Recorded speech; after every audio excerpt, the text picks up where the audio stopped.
उखाड़ फेंका हर दुश्मन को, उखाड़ फेंका हर दुश्मन को, जिसने झांसी का अपमान किया, मर्दानी की परिभाषा बनकर आज़ादी का पैगाम दिया।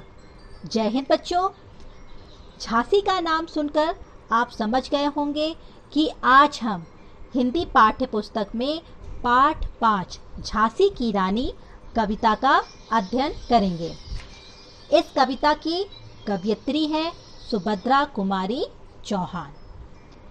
इतिहास के पन्नों में झांसी की रानी लक्ष्मीबाई का नाम सुनहरे अक्षरों में लिखा गया है। इस पाठ में रानी लक्ष्मीबाई के शौर्य को प्रतिबिंबित किया गया है। रानी लक्ष्मीबाई ने सन 1857 के संग्राम में अदम्य साहस का परिचय दिया। तो आइए पढ़ते हैं कविता। चमक उठी सन 57 में, वह तलवार पुरानी थी, बुंदेले हर बोलो के मुँह हमने सुनी कहानी थी, खूब लड़ी मर्दानी वह तो झांसी वाली रानी। कवित्री कहती हैं कि अंग्रेजों ने जब भारत पर अपना अधिकार कर लिया था तो भारत के राजाओं के सिंहासन हिल उठे थे। सभी ने दृढ़ निश्चय कर लिया कि अंग्रेजों को भगा कर ही दम लेंगे। जो तलवार अभी तक म्यान में बंद थी वह 1857 की क्रांति में फिर से चमक उठी। लिखा है ना, चमक उठी सन 57 में, वह तलवार पुरानी थी, बुंदेले हर बोलो के मुँह हमने सुनी कहानी थी। इस स्वतंत्रता संग्राम में झांसी की रानी लक्ष्मीबाई ने बढ़ चढ़कर हिस्सा लिया था। बुंदेले हर बोलो, ये जो थे बुंदेलखंड क्षेत्र की हर बोला जाती थी जो वीर गाथा गाती थी।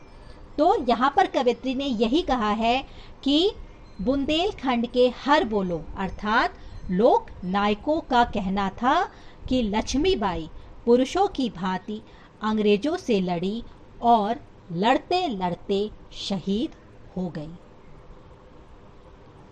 आइए देखते हैं नेक्स्ट लाइन।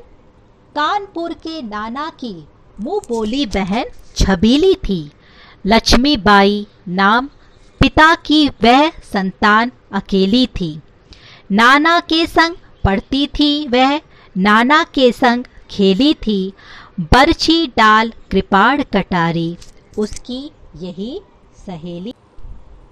रानी लक्ष्मीबाई को कानपुर के नाना साहब अपनी मुंह बोली बहन मानते थे और उन्हें छबीली कहकर पुकारते थे।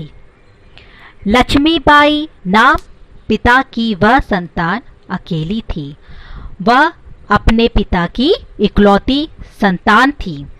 नाना के संग पढ़ती थी वह, नाना के संग खेली थी। बचपन में वह नाना के साथ ही खेलती और पढ़ाई करती थी। बरछी ढाल कृपाण कटारी उसकी यही सहेली थी। रानी लक्ष्मीबाई को बचपन से ही बरछी यानी कि भाला, ढाल, कृपाण यानी कि तलवार जो है और कटारी चलाने का बहुत ही शौक था। वीर शिवाजी की गाथाएं उसको याद जवानी थी, बुंदेले हर बोलो के मुँह हमने सुनी कहानी थी, खूब लड़ी मर्दानी वह तो झांसी वाली रानी थी। रानी लक्ष्मीबाई को वीर शिवाजी की गाथाएं भी मुँह जवानी याद थी। इस प्रकार हमने बुंदेलखंड के लोक नायकों के मुंह से रानी लक्ष्मीबाई की वीरता अर्थात अंग्रेजों का डट कर मुकाबला करने की कहानी सुनी थी। हुई वीरता की वैभव के साथ सगाई झांसी में।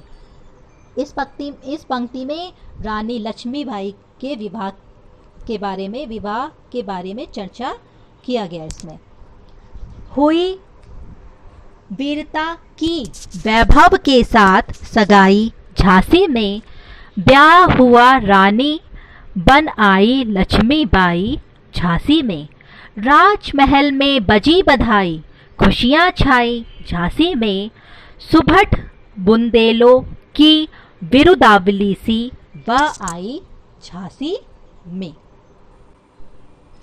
इन पंक्तियों में कवयित्री कहती हैं कि जब रानी लक्ष्मीबाई की सगाई झांसी के राजा गंगाधर राव से हुई तो यह कहा गया कि वीरता की सगाई धन दौलत के साथ हुई है।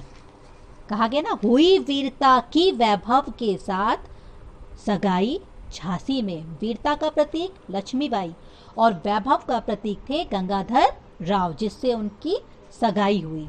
तो यही कहा गया कि जो है वीरता की सगाई धन दौलत के साथ हुई है। यह इसलिए कहा गया क्योंकि रानी एक वीरांगना थी और गंगाधर के पास भी धन की कोई कमी नहीं थी। विवाह होने के बाद रानी झांसी में आ गई और क्या हुआ, राजमहल में बजी बधाई, खुशियाँ छाई झांसी में। सारे राजमहल में बधाइयाँ गाई गईं और झांसी में चारों ओर खुशियाँ मनाई गईं। बुंदेलों के प्रशंसा गीत को चरितार्थ करने के लिए रानी लक्ष्मीबाई झांसी में आ गई।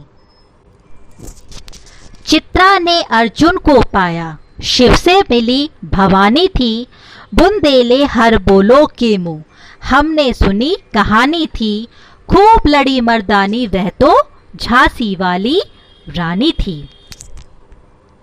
रानी को देखकर ऐसा लगता था, गंगाधर और रानी लक्ष्मीबाई को देखकर ऐसा लगता था कि मानो चित्रा को पति के रूप में अर्जुन मिल गए हों और दुर्गा जो है वो शिव से मिल गई हों। इस प्रकार हमने बुंदेलखंड के लोक गायकों के मुंह से रानी लक्ष्मीबाई की वीरता अर्थात अंग्रेजों का डटकर मुकाबला करने की कहानी सुनी है। प्रकृति का क्रूर मजाक। विवाह के कुछ समय पश्चात ही गंगाधर राव की मृत्यु हो जाती है। उसके बाद देखिए कविता की ये पंक्तियां। बुझा दीप झांसी का तब डलहौजी मन में हर्ष आया, राज्य हड़प करने का उसने यह अच्छा अवसर पाया, फौरन फौजे भेज दुर्ग पर अपना झंडा फहराया, लावारिस का वारिस बनकर ब्रिटिश राज्य झांसी आया।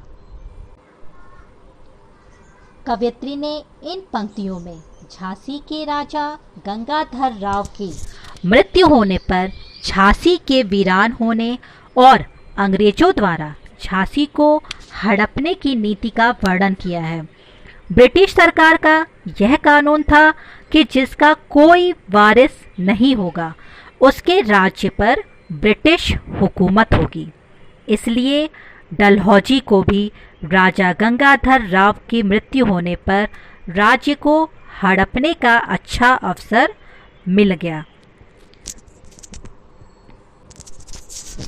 झांसी के राजा गंगाधर राव की मृत्यु होने पर झांसी का दीपक बुझ गया था, अर्थात चारों ओर दुख के बादल छा गए। लिखा है, बुझा दीप झांसी का तब डलहौजी मन में हर्ष आया।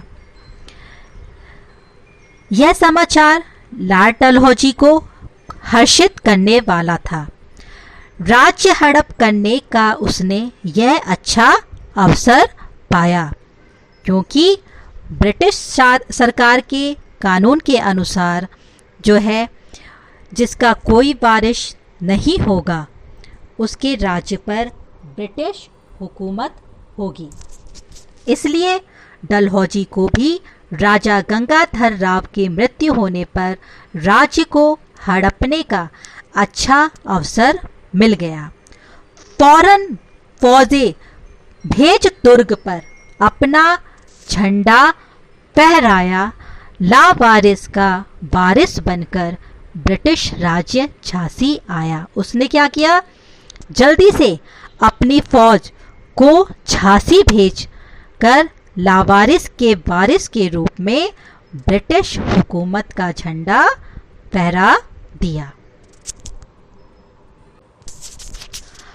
अश्रुपूर्ण रानी ने देखा, झांसी हुई वीरानी थी, बुंदेले हर बोलो के मुंह। हमने सुनी कहानी थी, खूब लड़ी मर्दानी वह तो झांसी वाली रानी। दुखी रानी ने अश्रुपूर्ण यानी कि आंसुओं से भरे हुए आंखों से देखा कि उसकी झांसी वीरान अथवा बर्बाद हो गई है, अर्थात उसकी रक्षा करने वाला अब जीवित नहीं रहा। इस प्रकार हमने बुंदेलखंड के लोक गायकों के मुंह से रानी लक्ष्मीबाई की वीरता अर्थात अंग्रेजों का डटकर मुकाबला करने की कहानी सुनी है। तो बच्चों, ये था झांसी की रानी लक्ष्मीबाई कविता का पार्ट 1।